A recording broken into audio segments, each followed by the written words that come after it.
3, 2, 1, ya.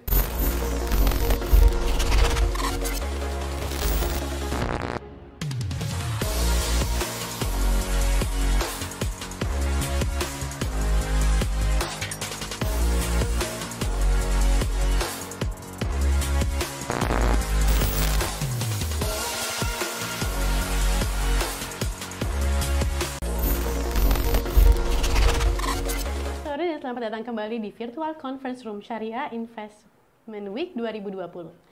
Sesaat lagi kita akan memulai sesi kedua dari rangkaian seminar dan talk show Syariah Investment Week 2020. Sore ini kita akan mengangkat tema Value Investing di Saham Syariah bersama investor handal serta perencana keuangan yang juga merupakan perwakilan dari Dewan Syariah Nasional Majelis Ulama Indonesia. Diharapkan dengan mengikuti seminar ini, peserta dapat paham terkait value investing dan dapat mengetahui bagaimana memilih saham syariah yang tepat. Dalam setiap rangkaian seminar dan talk show SIW 2020, peserta bisa melakukan donasi dengan men-scan QR Code yang akan muncul saat sesi seminar dan talk show dimulai. Donasi tersebut akan ditampung oleh kitabisa.com dan akan disalurkan kepada pedagang kecil yang terdampak pandemi COVID-19.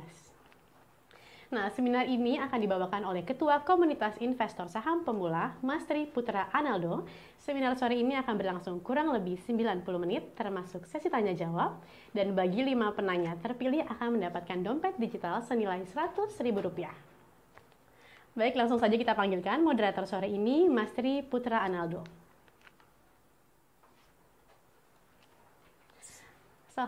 Halo, Assalamualaikum. Apa kabar, Mas?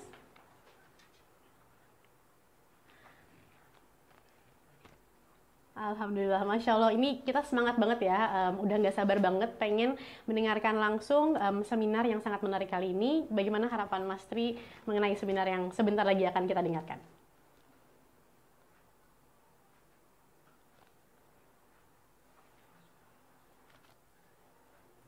Beberapa bulan belakang ini banyak bermunculan artikel, riset dan lain-lain itu mengenai value investing ini, apakah masih relevan untuk kondisi saat ini apa enggak lagi nih? Apalagi ini tema yang dibawa adalah syariah value investing. Jujur sih saya baru dengar juga nih syariah value investing. Mungkin saya juga bakalan dapat banyak insight di sini. Masya Allah, makanya kita nggak sabar banget sama-sama ya Mas. Kalau gitu, kita persilakan kepada Mas untuk mengambil alih acara dan memulai sesi seminar Value Investing. Oke, terima kasih. Selamat sore teman-teman semuanya, teman-teman investor maupun calon investor di seluruh Indonesia. Selamat datang di rangkaian acara Syariah Investment Week 2020. Tahun lalu kita ketemu offline ya, tahun ini ya mau nggak mau pada saat pandemi kita harus beralih ke online dulu deh. Semoga tahun depan kita udah bisa offline lagi, jadi bisa ketemu langsung. Dan terima kasih juga bagi tim IDEC Islamic, Panitia Syariah Investment Week, dan semua pihak yang terlibat telah mengadakan acara yang sungguh luar biasa ini sekali. Kita apresiasi, terima kasih banyak, dan terima kasih juga udah mengundang saya, memberikan kesempatan sebagai moderator.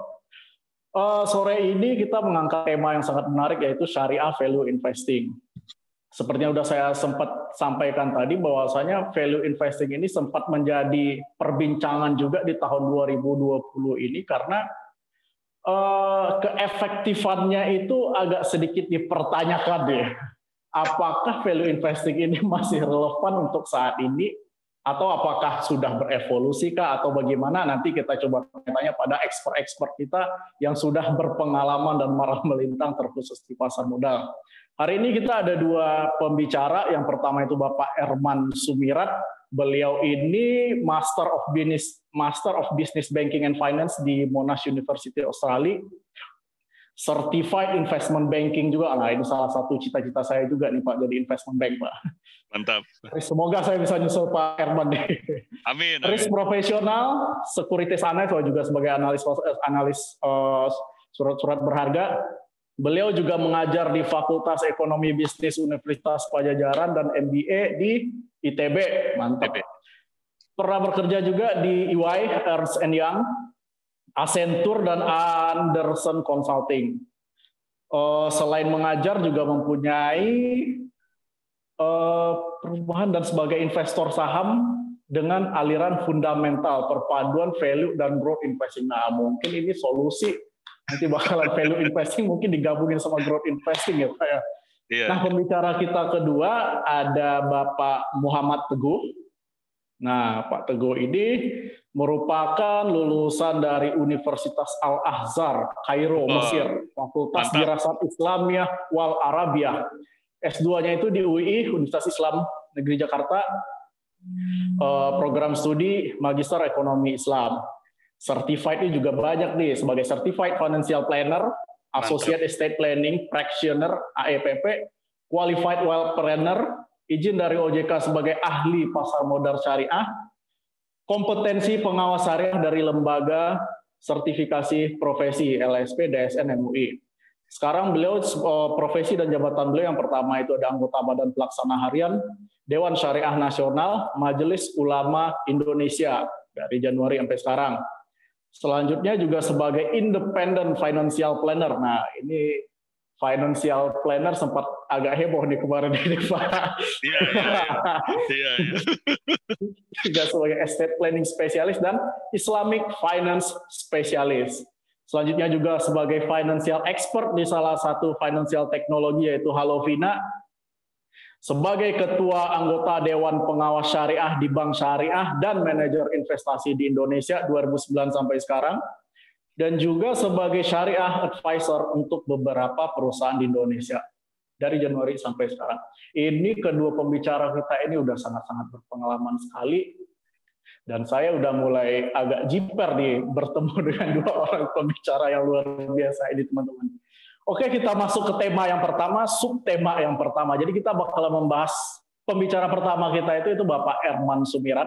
Tadi udah sempat kita jelasin. Jadi Pak Erman di sini bakalan menjelaskan yang pertama itu bagaimana konsep syariah value investing dalam berinvestasi syariah, dan juga mungkin bakal memberikan beberapa contoh melakukan pemilihan saham syariah dengan metode syariah value investing. Kepada waktu dan tempat kita persilakan kepada Pak Erman. Silakan Pak.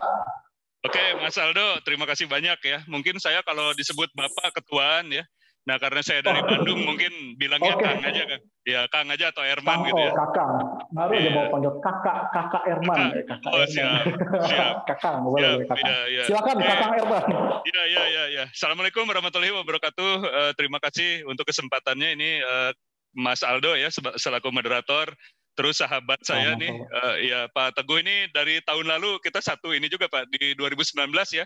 Waktu itu pembicaranya ada 4 gitu ya. Jadi ada Pak Lukas, saya, kemudian Pak Teguh sama Pak Rudianto gitu ya, yang berbicara mengenai reksadana. Nah, ini temanya kali ini sangat spesifik ya, syariah value investing gitu. Mudah-mudahan konsepnya bisa masuk, karena sebenarnya tadinya saya menerapkannya itu value investing saja gitu ya. Tapi belakangan mungkin kita harus mengenal juga gimana syariah value investing itu bisa diterapkan juga gitu ya. Jadi kenalin, tadi saya namanya Erman Sumirat ya, teman-teman bisa follow di Instagram gitu ya, nanti kita bisa bicara-bicara story ya, saling tukar informasi. Saya juga suka sharing knowledge gitu ya di online gitu, di IG gitu ya, nanti boleh di DM atau sebagainya.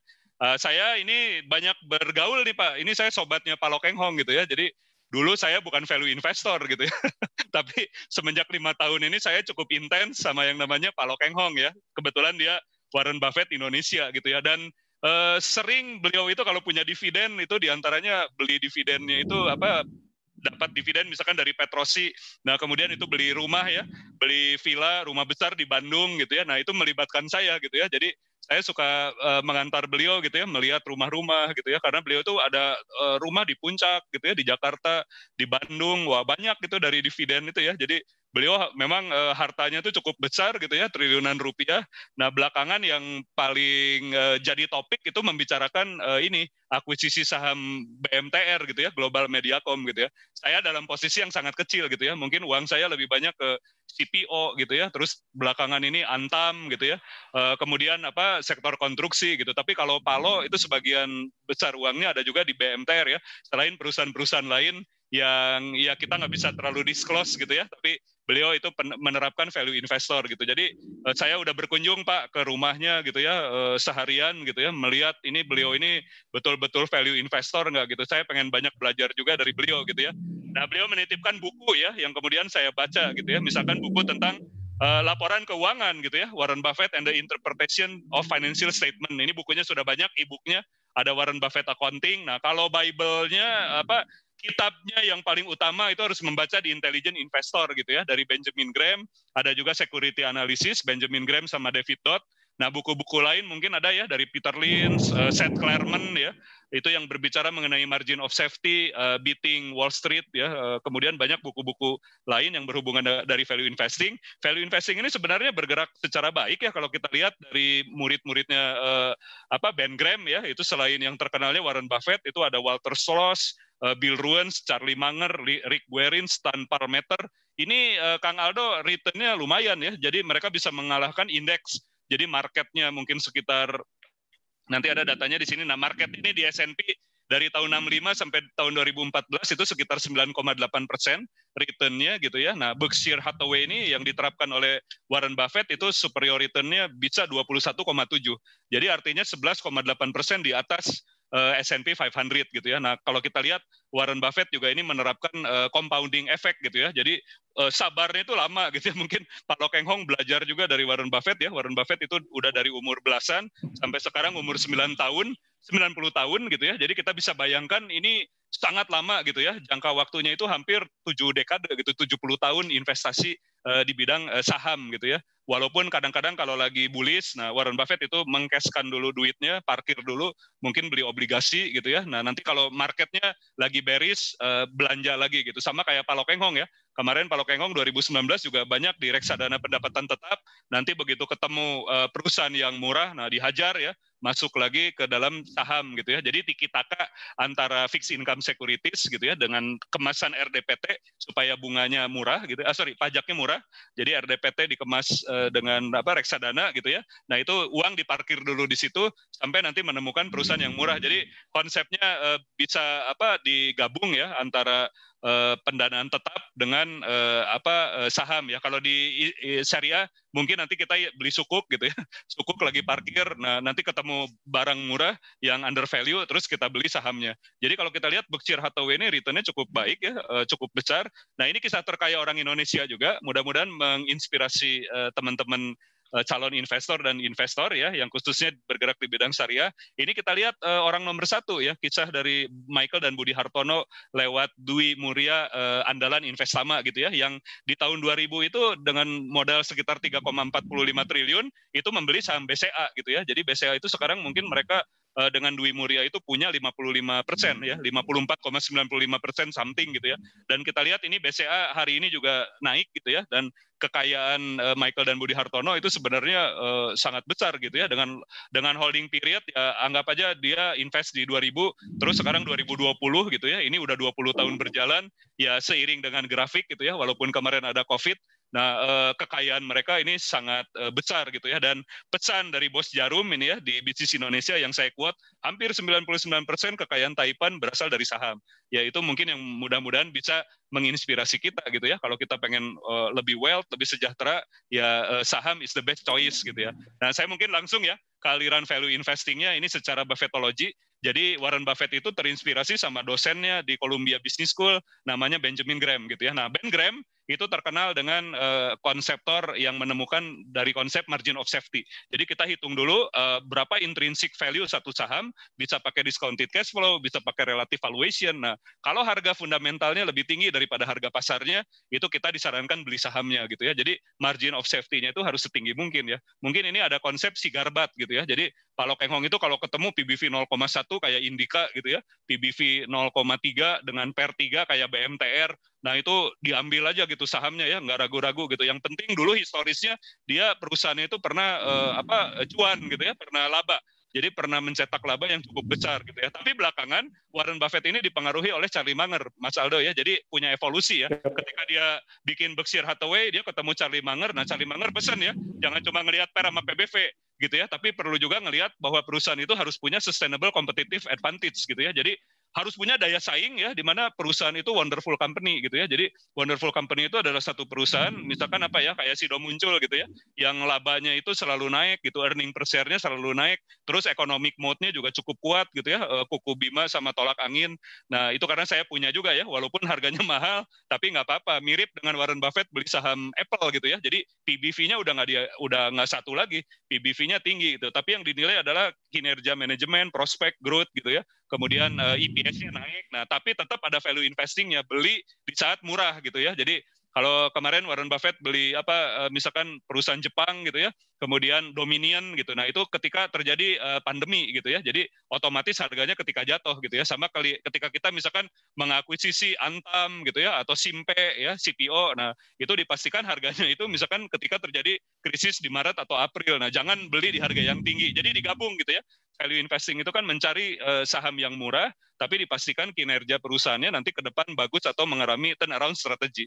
Nah, belakangan ada juga Phil Vischer, ini yang punya buku juga ya, Common Stock and Uncommon Profit gitu. Jadi ada konsep scuttlebutt, Pak, bahwa saham itu kalau ketemu perusahaannya bagus, itu harus disimpan dalam jangka waktu yang lama gitu ya. Jadi jangan trading, jangan spekulasi, kata Ben Graham ya. Tapi kalau kita bisa niatnya itu investasi minimal 3 bulan. Kenapa minimal 3 bulan? Karena ngelihat quarter per quarternya. Kalau ada kebaikan quarternya membagus gitu ya, kayak Antam gitu, quarternya bagus. Nah ini kita hakul yakin ya, bismillah, udah saya invest. Yang penting saya tahu tren ke depannya tuh ada isu apa, misalkan kendaraan listrik gitu ya, electricity vehicle, ke depannya green energy, itu yang nanti akan didevelop oleh pemerintah, yang dinamakan apa, industri baterai gitu ya. Jadi kita lihat prospeknya kalau bagus gitu ya, terus ada perusahaan main di biodiesel gitu, kalau bagus terus kita belinya murah, ya kita simpan dalam jangka waktu yang cukup lama, itu namanya scuttlebutt gitu ya. Tapi be careful dengan perusahaan-perusahaan yang cyclical, Pak, yang kayak komoditas ya, misalkan batu bara gitu, karena kalau kayak gitu kan nggak bisa kita pegang 20 tahun ya, mungkin kita siklusnya itu hanya setahun, 3 tahun, nah jadi lebih pendek lagi. Tapi untuk consumer good gitu ya, atau misalkan pegang saham apa, finance ya, macam BRI Syariah, nah itu kita bisa agak lama, karena memang banking dengan consumer relatif lebih defensif daripada perusahaan batubara atau CPO yang lebih cyclical. Jadi pesannya adalah melihat bisnis model, manajemennya harus terpercaya, ada competitive advantage, dengan valuasinya itu atraktif gitu ya. Kalau Pak Lo Keng Hong itu ada 5 tips gitu ya. Jadi lihat manajemen, lihat prospek, lihat pertumbuhan, kinerja keuangannya bagus, kemudian dipastikan PER dengan PBV-nya kalau bisa rendah. Tapi mungkin di zaman nanti recovery ya, ketika zamannya lagi naik, semua pada naik, recovery di saat booming pertumbuhan ekonomi, mungkin kita agak susah menemukan saham-saham value investing, Mas Aldo ya gitu ya. Jadi value investing itu kadang-kadang tidak bekerja ketika ekonomi itu lagi maju gitu. Karena ketika ekonomi maju, perusahaan-perusahaan juga PER sama PBV-nya pasti mahal gitu ya. Sehingga kita sulit menemukan perusahaan-perusahaan yang undervalue gitu. Tapi ketika krisis seperti kemarin di bulan Maret, bulan April, itu mendadak ya, perusahaan konstruksi, perumahan gitu ya, kemudian kawasan industri, batu bara, kemudian apalagi mining ya, banyak consumer gitu ya, tiba-tiba itu jatuh kan harganya ya, sehingga kita menemukan PER dan PBV di bawah rata-ratanya gitu ya. Ini contohnya misalkan dari Stockbit ya. Saya tidak terlalu banyak punya BMTR, ini disclaimer on ya. Cuma ini gimana caranya menghitung intrinsic value ya. Jadi kalau di Stockbit itu nanti ada valuation tool ya. Jadi kita lihat EPS-nya berapa, nanti dikali dengan rata-rata PER gitu ya. Nah, itu nanti dapat target price. Jadi misalkan target price-nya itu 645. Nah, saat ini current price-nya BMTR itu katakanlah 238. Ini data-data beberapa hari lalu. Jadi margin of safety-nya 171%. Nah, ini masuk ke dalam konsep value investing gitu ya, ala Benjamin Graham ya, karena ininya lebih rendah ya, si current price-nya, harga pasarnya jauh di bawah target price-nya gitu ya. Jadi intrinsic value-nya jauh lebih besar daripada current price-nya. Nah, kalau kayak Palo gitu dia berani ambil gitu ya, karena BMTR ini mungkin punya MNCN ya, MNCN ini bagus gitu, terus ada IPTV gitu ya. Nah, tapi kita perlu lihat juga BEHIT ya, terus ada masalah repo, jual beli saham gitu ya, penggadaian saham. Nah, itu adalah faktor-faktor yang kita perlu pertimbangkan gitu ya. Tapi kalau di dalam ilmu ortodok ya, kata Benjamin Graham ya, kalau murah PBV-nya 0,3, 0,1 ya beli aja, karena satu saat mungkin perusahaannya akan naik lagi harganya gitu ya. Jadi value price itu nanti dalam jangka panjang akan mengikuti value-nya. Tapi ini ini sekali lagi adalah bentuk value investing yang paling ortodok gitu ya. Nah, yang modernnya tadi yang dikemas dengan adanya moats gitu ya, adanya competitive advantage gitu ya, adanya long term period. Jadi kita perlu melihat juga what is inside the business gitu ya. Karena kita membeli saham itu adalah membeli bisnis dari perusahaan. Nah, ini model dari saya sendiri ya. Maaf ini pakai gambar Star Wars gitu ya supaya milenial agak suka gitu ya. Jadi kalau saya lihat ini harus ada konektivitas ya antara manajer BOD gitu ya. BOD itu sebagai otaknya, kemudian kaki dan tangan itu karyawan gitu ya. Nah, nanti dalamannya itu tubuh kita gitu ya. Jadi tubuh kita itu adalah dalamannya gitu. Di mana kita lihat balance sheet itu adalah jantung dari perusahaan gitu ya, paru-paru itu sebagai informasi, kemudian cash flow itu sebagai darah, profit loss statement itu sebagai tingkat produktivitas, kemudian berapa dibayar dividen, berapa laba ditahan itu sebagai tingkat pencernaannya gitu ya. Jadi dalam mengelola perusahaan ya, sebelum beli saham kita harus tahu dulu bagaimana kita itu sebagai investor tahu bagaimana perusahaan itu dikelola. Nah, kalau mau tahu pengelolaan perusahaan, kita harus tahu dulu perusahaan itu sebagai kayak tubuh gitu ya. Kepalanya itu seperti apa, manajemennya, kemudian fungsi jantungnya, paru-parunya, pencernaannya, reproduksinya itu seperti apa. Jadi ini nanti ada interconnectivity-nya gitu ya. Di mana sebagai seorang fundamentalis, kita harus rajin membaca laporan keuangan gitu ya, membaca catatan laporan keuangan, menghadiri public expose gitu ya, melihat pengumuman di bursa, di IDX itu ada idx.co.id, kita lihat ya, seberapa besar misalkan Pak Haritanu ini masih ngejual saham atau mulai buyback gitu ya. Nanti ada kaitannya sama pemilihan apakah kita mau banyak investasi di BMTR misalkan atau tidak, seperti Pak Lokeng Hong gitu ya. Jadi itu perlu kita lihat juga aspek kualitatifnya. Kalau perlu kita site visit gitu ya. Sekarang banyak grup-grup yang connect gitu ya. Beberapa grup itu connect misalkan mengundang direktur SIDO, mengundang direktur IRA gitu ya dan sebagainya gitu ya untuk datang. Nah, mereka bercerita itu merupakan informasi yang bagus buat kita. Ya, setelah itu PSAK kita lihat PSAK 71 mengenai PSAK 71 mengenai kecukupan modal, PSAK 72 mengenai PSAK 72 itu mengenai pengakuan pendapatan ya, PSAK 73 mengenai pencatatan kewajiban. Nah, kita lihat nanti dampak-dampaknya ke perusahaan itu bagaimana gitu ya. Jangan sampai nanti terlihatnya value investing undervalued stock gitu ya, padahal ada perusahaan yang tiba-tiba kewajiban jangka panjangnya besar gitu ya, karena holdingnya menerapkan sewa properti untuk dia kelola gitu ya. Jadi dia mencatat kewajiban jangka panjang yang besar dari holding gitu ya. Kemudian at the same time dia harus bayar sewa gitu ya. Ini merupakan biaya tetap yang menjadikan beban gitu ya. Sehingga nanti ke depannya mungkin kalau salesnya turun maka labanya akan tertekan gitu ya karena biayanya makin tinggi gitu ya. Jadi pendapatan, biaya, margin, laba, DER, earning per share itu adalah fokus kita. Ya, kita melihat technical itu volume dengan harga untuk mengkonfirmasi aja apakah ini saat yang tepat buat beli nggak, istilahnya serok bawah gitu ya, atau ya nyerok bawah gitu kan. Tapi tetap yang harus kita beli itu dilihat ya pendapatannya berapa, marginnya berapa, labanya berapa, DER-nya berapa, earning per share-nya berapa, cash flow-nya berapa gitu ya, bagaimana keadaan aset, kewajiban, modal, biaya, dan pendapatan, serta aspek kualitatifnya. Nah, makanya kalau Mas Aldo sama teman-teman lihat ya RUPS Berkshire Hathaway di bulan April itu ada pesan Warren Buffett ya. Jadi Warren Buffett berpesan kita harus mengetahui accounting ya, bahwa kita sebagai investor harus tahu tentang akuntansi.